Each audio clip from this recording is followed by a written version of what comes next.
Massive Deltarune Chapter 5 spoilers, like, immediately, but you probably know that. Hey everyone, my last video pleased me very much with how it did, and it was on a topic that people don't really care about so much.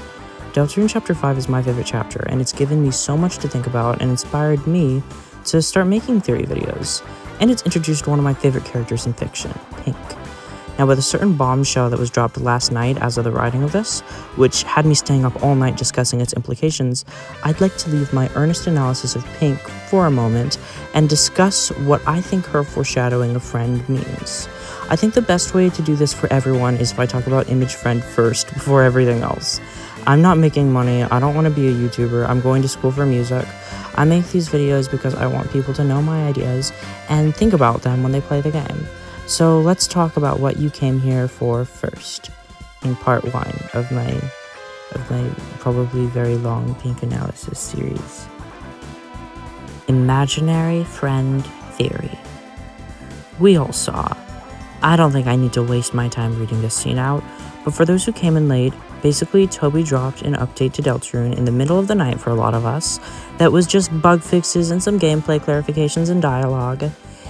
And they just randomly also added a scene where Pink's body talks about Image Friend only if you have the egg and you've been hurt by Image Friend already. Credit to Pink Peach's 0214 on Bluesky for this footage. I play on Switch, so I haven't got to see it for myself yet because the update hasn't been added. Pink talks here about 1. Having previously known an owner or benefactor of some evil, nasty, violent cats, multiple Image Friend cats chasing people down. 2. The Image Friend cats being able to chase people due to their excellent ability to find protein, telling Chris to hide their protein. And then 3, people having changed their whole identity in order to escape the cats. I'm going to go into these points individually in subsections and then also probably go off the rails quite a lot. This is a long script and I have a lot of thoughts on this. Subsection A. Shadow Crystal bosses no Image Friend, so what is it, and why is Pink the most important? The most straightforward thing that everybody has already parsed is the fact that there are in fact multiple Image Friends. Perhaps their reason for putzing around different dark worlds is specifically in order to find and bite and kill people. It seems like, for whatever reason, those who have Shadow Crystals have a constant association with Image Friend. Spamton's connection is obvious, Jevel's is a tad tenuous but still present due to his association with Hell, Gerson's is self-evident, and the Knight's is scary. Shadow Crystals embody lost dreams, so if Friend is specifically associated with those who gain their power from lost dreams, it may be that they're attempting to harness the power for themselves, and they aim to keep the dream dead at all costs. Some people have interpreted them as guarding the Shadow Crystals once they form, which I feel is a very good reading. Cats are sometimes known to be extremely possessive over their shiny toys. I fully think that the Image Friends are the ones doing this, protecting the dreams. People have suggested as well, though I honestly can't remember who right now, that Image is short for imaginary, a misspelling of imaginary. An imaginary friend is a personification of a person's fantasy, of their dream. They protect and secure the dream, but the reality is that if you resort to imagining someone, your dream has already been lost. As a trans woman who once thought that she had lost her dream, I have found myself projecting my desired personality onto female video game characters I identified with, and having long conversations back and forth with them. They aren't real. They're just darkness at the back of my mind given form only briefly to allow for momentary indulgence in a dream I never thought that I could attain. This is what Image Friend is, the particles of the inherent darkness that resides at the bottom of your imagination. This is why they lurk around lost dreams. Their association with Pink enforces this even stronger. Mew Mew, Pink's body, is an extremely unique Shadow Crystal holder because she is the only one we know of for a fact has always had the Shadow Crystal as long as she's been a Darkener. We also see Pink as a unit attain her dreams and find them again after having lost them. Her reality is everything she ever wanted, to have a body she's happy with, to have friends, to be able to do whatever she wants. She's regained a dream that once had been lost. I love her so much, and she's so thematically relevant. But anyway, if Friend tends to lurk around a Shadow Crystal in order to ensure that the dream isn't allowed to be found again, it would be a real issue for that if the Lightner, who's the progenitor of that dream, inhabited the Darkener who holds it. But why would Friend not want a lost dream to be found? Surely it can't have any dire consequences. It can. Now tell me, if a lost dream is cloaked in shadow, drowned in the darkness of hopelessness, what happens to a dream that is allowed to be fulfilled and loses that darkness? Well, I would say that dream would have become purified. I guess the only issue is that in order to purify a crystal, you need a cat. Yeah, I'm going there.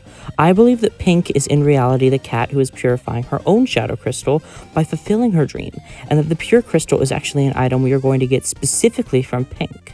Being the third Lightner to ever be allowed in Castletown, only after Chris and Susie, even being invited before Noelle is a huge deal. She has this ominous prior experience with these dark imaginings that tried to keep her powerful dream of becoming her true self dead and lost, but she found it. And so she breaks through the darkness. She's the cat who purifies the crystal, because she no longer needs an imaginary friend. I know most people think that the pure crystal is the reward for getting every shadow crystal, but the more that happens in the story, the less I am sure of that. The pure crystal is one singular crystal. Absolutely 5 crystals can be melted down and then turned into one unit, yes, and that could even be considered a purification of some sort. But if shadow crystals are lost dreams, with every other dream, Jevil presumably being someone, maybe Chris's lost dream of winning at cards, Spamton Neo taking Mettaton's lost dream of a body that he likes, the Knight, who we'll get back to, probably embodying lost dreams of the lost girl herself, although I'm not quite sure what that means yet. Well, I am, but you gotta wait to find out later. And Gerson's crystal embodying his own dream to see his story finished, a dream lost forever with his death. Not being fulfilled. All of these dreams not being fulfilled. Then how are they all purified? None of these dreams have been fulfilled. There is hope, there is more to do, there are new dreams to dream, new things to explore, but these individual dreams are done. Pink is not done. Pink has the body she dreamt of. She has a pure dream, and I am staking it all, which I have been for a while, check my old Tumblr posts, on Pink being the key to the Twisted route. I firmly believe that we will have to choose between getting the Shadow Crystal quest main reward or getting the Twisted Sword. That is to say, getting the pure crystal from Pink, which cuts us off from the main Shadow Crystal reward.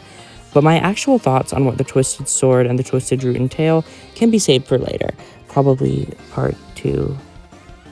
Subsection B. Cats chase after protein. Eggs are a good source of protein in case you've forgotten, man.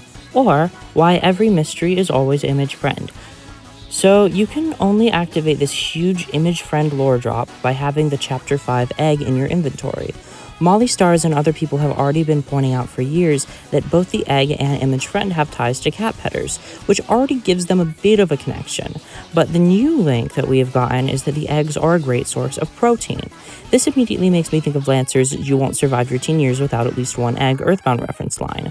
The interesting thing is that friend cats chase people down and bite them hard, presumably to kill them, and they track them based on protein. There's a few things this could mean. One could be that it's specifically about the eggs, which I find likely. If this is specifically about the eggs, I see this as image friends specifically trying to pick off people who are secret hunters to begin with. People who want to find out where everything is, because people like that have the least breakable dreams and the strongest ability to renew their dreams.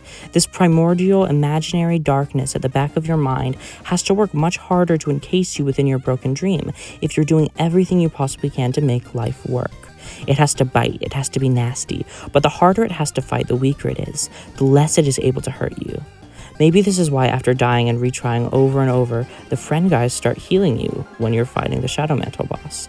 It's because working so hard towards fulfilling this goal that perhaps is ultimately going to be some death-saving thing, theory stuff, is preventing the cat's bites from leaving a lasting scar. Instead, as you cut through that toxic absorbance that used to stem from comfort, you're able to heal. So this does kind of suggest that eggs are largely representative of the secret finding, the dutiful examination of the world around you in order to gain spiritual protein and have successful teen years. So why does this need to be hidden? I believe that this is because if someone allows their lost dreams to come into contact with their protein, if they're caught slipping back into that imaginary friend mentality and allowing the darkness to subsume them once again, it can make a way for the cat to find its way back in. The strongest that image friend can be is when you're taking all the right steps for yourself, but you're still hung up on a lost dream for its being lost. The weakest it is when you're determined to purify that dream.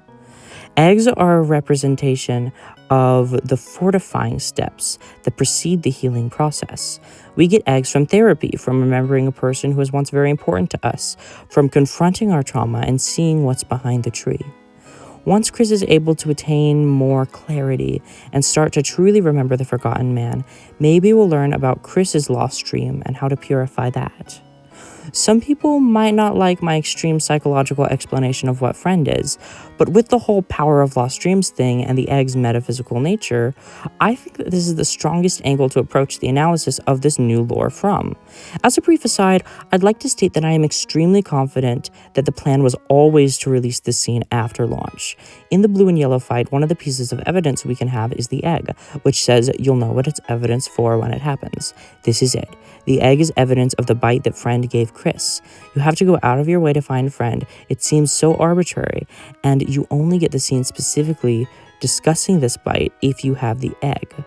To me, this all indicates Chris is currently making friend stronger. Though they are taking many necessary mental steps, they're still stuck on a lost dream that seems impossible, or maybe is impossible to purify or discard or even leave behind. When we fight a bunch of friends at once, their damage is probably going to scale higher if you have more eggs. This is my prediction. I'll talk about it more in a bit. Subsection C, the night is so confusing. It's possible that the shadow crystal we get from the night is Chris's lost dream of finding Des. This is a dream that seems so impossible and futile to purify, because the night may be Des, but Des in a form that has completely changed. If Des is the person who has changed in order to hide from the cats, my confusion comes from the fact that the night has friends laugh. Perhaps this is actually because, in desperation to avoid the cat's ever-presence, Des actually became a very similar type of creature, guarding lost dreams and hurting people who would dare to dream. The night has been shown to destroy the unashamed, Tenna and Jackenstein and Flowery, all absurd and shitposty characters who are so earnestly and genuinely written and fully realized. The night is the poison that Gerson refers to, irony and doubt. If you lost your dream and you were on a journey to purify it, in the same way irony and doubt poison a story, they'd poison your dream. They'd make sure it stays lost. The night being emblematic of this while being a former victim of the image friend would make complete sense, because image friend's purpose is to ensure the continued loss of the dream it guards. This is why the night has so much in common with friend. The night is the logical extreme of a victim of the cats, who has become part of the pack themselves. Now here's the big question. Who likes these cats? Who is the cat owner that Mimu used to know? The most straightforward answer here, and I'm gonna get to why I don't really like it, is just Gaster. Let's think back to the Chapter 2 days. Everybody assumed it was Gaster on the phone who drove Spamton insane. What if it just was? Gaster's a mastermind lining up all these pieces to ensure that the Dark Worlds, have a few crazy Darkners that'll be drawn towards the power of these lost dreams. Maybe this is just how Gaster feeds his cats. Maybe that's why Spamton is so scared of Friend and has all these cat puppet resistant equipment. After all, Friend does so well to ensure that the dreams stay lost. But if Friend really is a bunch of cats, they're still living beings. Darkners do in fact eat, they have meals, they have schedules, they get hungry. And this darkness being, this cat, surely the cat gets hungry, right? What better sacrifice than Darkners who look too far? My cat eats paper and flowers and stuff, and she shouldn't be eating any of that. Maybe you think this is a stretch, but the cats are looking for protein. They're biting with the intention to devour, and Spamton is scared of them. Perhaps these cats really are intended to eat. Think of it as being completely devoured by the ramifications of a lost dream. It can happen to the person who had the dream, or it can just as easily apply to all of the things they've discarded, all of the things they've lost, all of the things they've sacrificed in pursuit of a dream that wound up dead. The imagination does consume, and it longs to consume. So yeah, I do think Gaster is probably like the easiest answer for the cat owner, but I don't like it because of something that I'll get into a bit later about who I think the cat owner actually is. It's kind of an alternative answer. Let's talk about how I got there. Subsection D, Shadow Crystal Boss Patterns. I don't like theories predicated entirely on patterns, but I think the exception is when the pattern is just undeniably present. I am here positing that Friend, or more specifically the person who owns all the Friend cats, is going to be the main boss of Chapter 6. Let's talk about why. Jevil, when defeated with violence, talks about the Queen returning. That's Chapter 2's main boss. Spamton talks about game show hosts, CRTs, and has an ARG page that says, "Damn you, Tenna." He majorly foreshadows the main boss of Chapter 3, his huge gay ex-boyfriend. The Knight looks incredibly similar to these depictions of Titans in Rousey's speech in Chapter 2, and is literally named the Roaring Knight. This foreshadows the main boss of Chapter 4, which is the Titan, a fundamental aspect of the Roaring, and also a being already depicted right next to the Knight right here. Well, to something that looks like the Knight. Gerson talks about the Dield of Pink and Gold and the Inferno of Jealousy, which most people agree now said Inferno is Rousey's fiery rage at everything that Flowery does. This foreshadows Flowery, of course, the main boss of Chapter 5. So every single Shadow Crystal boss has had some cryptic-ass dialogue that wound up being about the main boss of the next chapter. So yes, I'm proposing that the main boss of Chapter 6 is going to command an army of Image Friend cats. But in this case, Gaster can't possibly be the owner of the cats. Gaster can't just be the main boss of Chapter 6. I hope I'm not alone in thinking Gaster is going to be a very hidden character. I actually think that whatever Eram is will be the main boss of Chapter 6. Notably, a nightmare is the opposite of a lost dream. Instead of a fantasy that can never come true that you long for, a nightmare is a dream you not want to return to, that was dreadful even in the moment.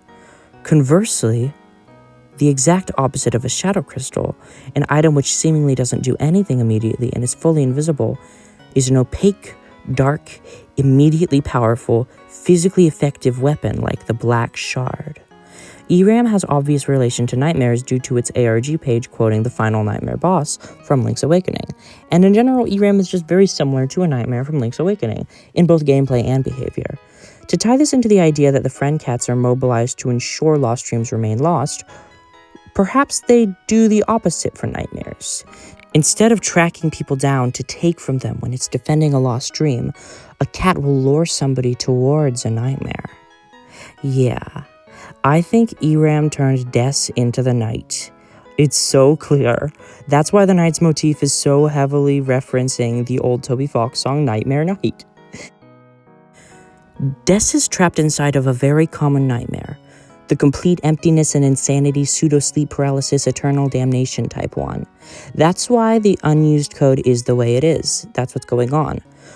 Guarded and encased by both the black shards of her own nightmare and the powerful lost dreams of many Lightners who miss Des, and continually sustained by the efforts of the friend cats who ensure the wounds of her disappearance remain fresh, the Knight is the creation of Des's will being siphoned out of her by this Master of Nightmares character and formed into a powerful, poisonously potent narrative bomb. The Knight doesn't actually kill the Fun Gang in Chapter 3, and allows them ample room to defeat the Titan in Chapter 4, and most people interpret this as the Knight following the prophecy, dueling heroes strife by strife, with duels sometimes implying the intention of both parties surviving, though not always, Hamilton and Burr. This always rubbed me completely the wrong way, though. The Knight literally uses Friend's laugh, and Friend is a very anti-prophecy force. The Knight being poisonous irony to the story means that its will is now how the story is supposed to go. This seems very pro-prophecy, doesn't it? I actually think it's the opposite, though.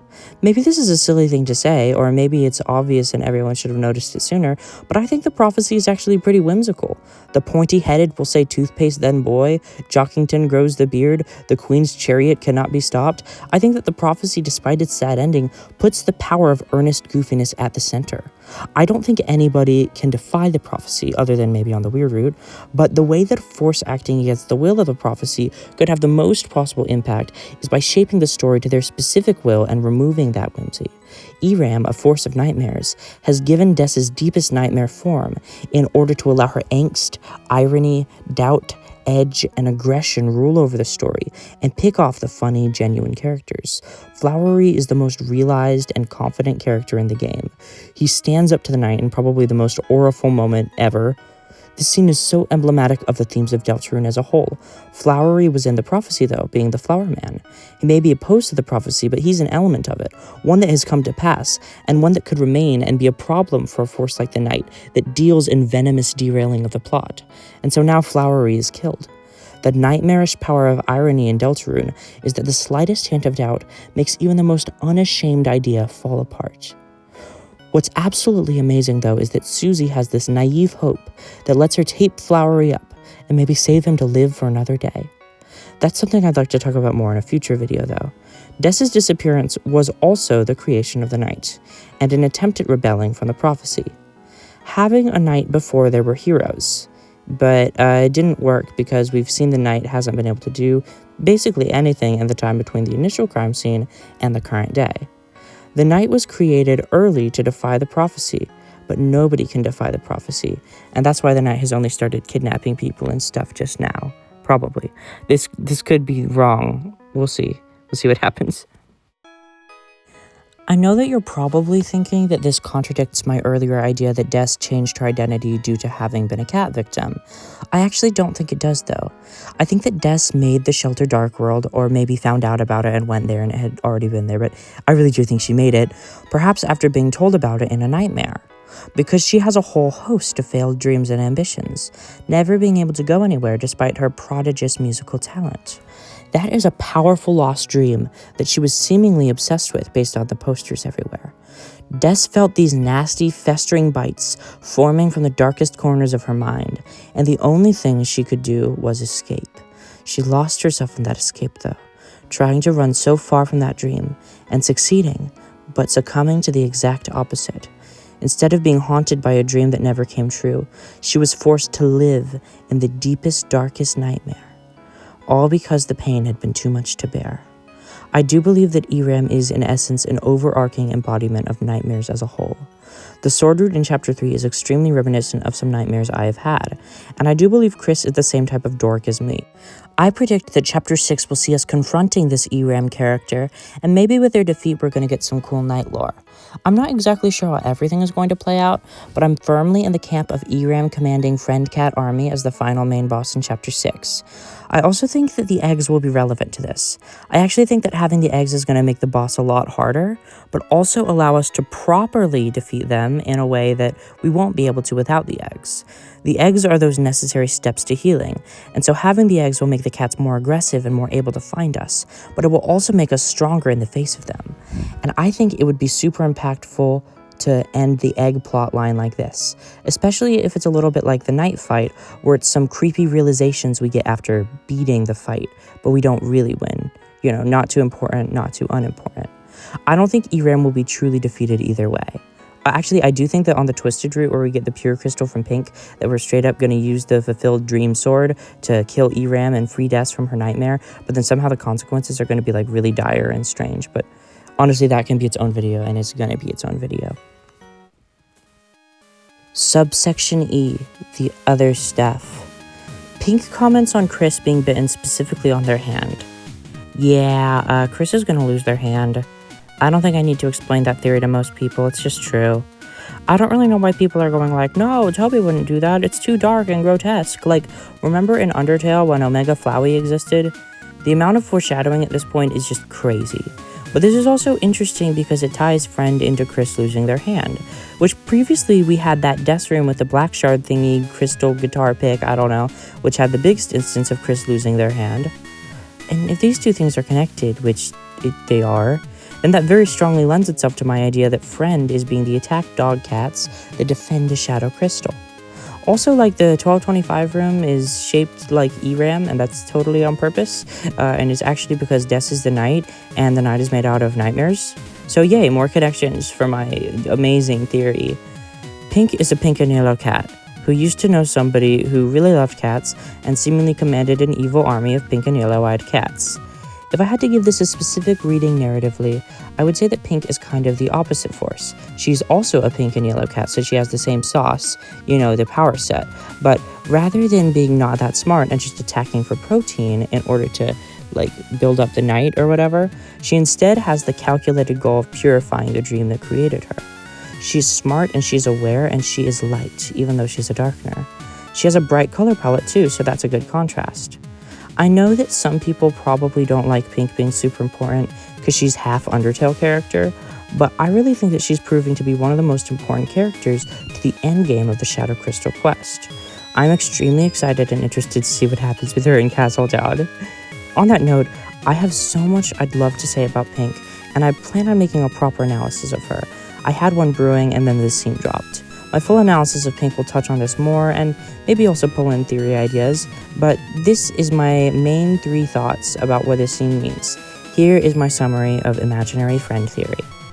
Friend is the essential element in the darkness of the imagination that forms a toxic feedback loop that keeps you invested in and grieving a dream you could never have, personified in the dark, and defending the shadow crystals to keep them lost.